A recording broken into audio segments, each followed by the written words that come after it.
BJP के शासनकाल में इलेक्शन हाईजैक है, क्या कहेंगे सर आप इस पे? भाई आज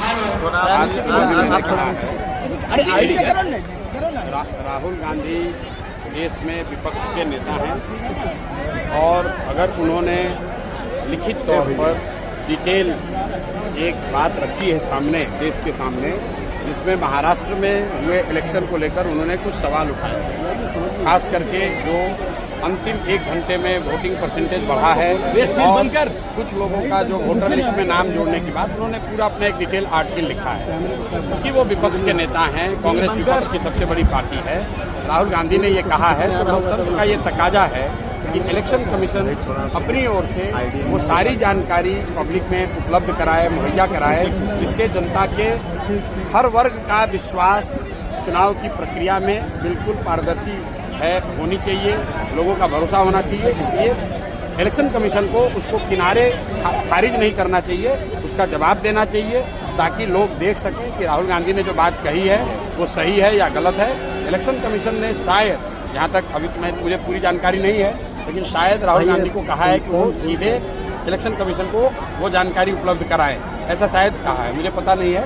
लेकिन जो आर्टिकल राहुल गांधी ने लिखा है, हिंदी और अंग्रेजी दोनों में है, उसमें गंभीर आरोप लगाए गए हैं। वोटर लिस्ट के मैनिपुलेशन की बात कही गई है, एक चुनाव के अंतिम 1 घंटे में 6% वोटिंग परसेंटेज बढ़ाने की बात कही गई है और अपने इस आरोप के सपोर्ट में राहुल गांधी ने कुछ तथ्य रखे हैं। अब इलेक्शन कमीशन की जिम्मेवारी है कि उस तथ्य पर वो बात क्लियर करे, ताकि लोकतंत्र में जो लोग भी हम लोग का यकीन है, सब लोगों का विश्वास लोकतांत्रिक प्रक्रिया और इलेक्शन में बना रहा है। आप कितना सहमत हैं? तेजस्वी यादव तो कह रहे हैं कि बीजेपी के शासनकाल में जो सेंट्रल एजेंसी से वो हाईजैक हो चुकी है इलेक्शन कमीशन। देखिए, मैं ऐसी कोई बात नहीं कहना चाहता हूँ जिसके बारे में मेरे पास पुख्ता जानकारी नहीं है। मेरे पास इसकी कोई पुख्ता जानकारी नहीं है कि ईवीएम या इलेक्शन प्रोसेस में मैनिपुलेशन हुआ है कि नहीं हुआ है। लेकिन अगर लोकतंत्र में, देश में विपक्ष की सबसे बड़ी पार्टी कांग्रेस और उसके नेता ऐसा कह रहे हैं और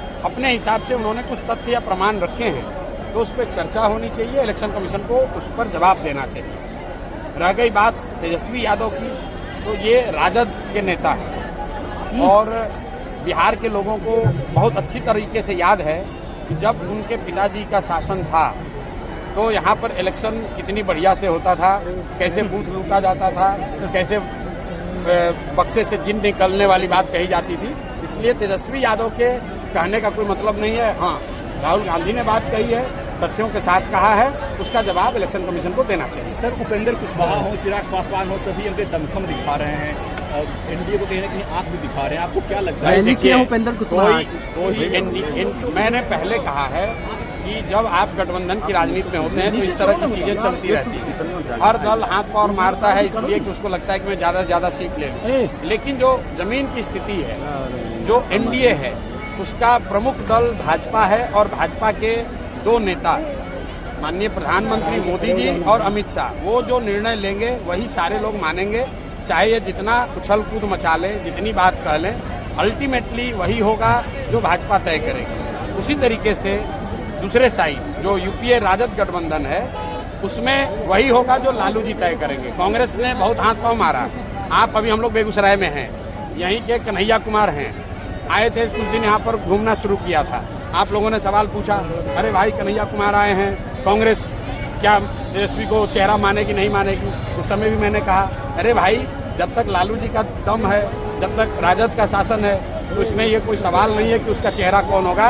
वो कांग्रेस नहीं तय करती है, वो कन्हैया कुमार, राहुल गांधी तय नहीं करते हैं, और लालू जी तय करते हैं। और जब तक लालू जी हैं तो चेहरा उनके परिवार का ही कोई होगा। तो ये सब नूरा कुश्ती है, इससे बिहार के लोगों का क्या लेना देना है? भाई कौन सा दल कितना सीट लड़ेगा, गठबंधन में चिराग जी को कितना सीट मिलेगा, कांग्रेस को कितना सीट मिलेगा, इससे बिहार के बच्चों का क्या लेना देना है? क्या बिहार के बच्चों को तो ये जानना है कि हम लोग के लिए रोजगार कब होगा, हम लोग को गुजरात, तमिलनाडु, पंजाब कब जाना नहीं पड़ेगा। बिहार के लोग तो ये जानना चाहते हैं कि यहाँ भ्रष्टाचार कब रुकेगा? बिहार के लोग ये जानना चाहते हैं कि बच्चों के लिए पढ़ाई कब होगा, किस गठबंधन में किसको कौन सीट मिलेगी, इससे जनता का कोई सरोकार नहीं। प्रशांत जी संजय एमएलसी संजय जी का बयान आया कि आप डिप्टी सीएम अरे मेरे भाई, सबके बयान का जवाब देना जरूरी नहीं है। आगे बढ़िए। चिराग पासवान बोले हैं कि 243 सीट पर लड़ेंगे। अभी मैंने जवाब दे दिया। चिराग पासवान एनडीए में मंत्री हैं, क्या उन्होंने मंत्री पद छोड़ दिया? क्या सांसद पद से त्याग पत्र दे दिया? क्या एनडीए से बाहर चले आए? अगर आप एनडीए के घटक दल हैं, घटक दल होने के नाते केंद्र की सरकार में मंत्री हैं, तो उनसे अलग कैसे लड़िएगा? और अलग लड़िएगा तो इसका मतलब है कि भाजपा की सहमति से लड़ रहे हैं। सर एक बात उन्होंने कही है कि वो चुनाव बदल पाएंगे सर मटिहानी की राजनीति? पूरे बिहार की राजनीति को बदलने निकले हैं तो मटिहानी बिहार से बाहर तो है नहीं।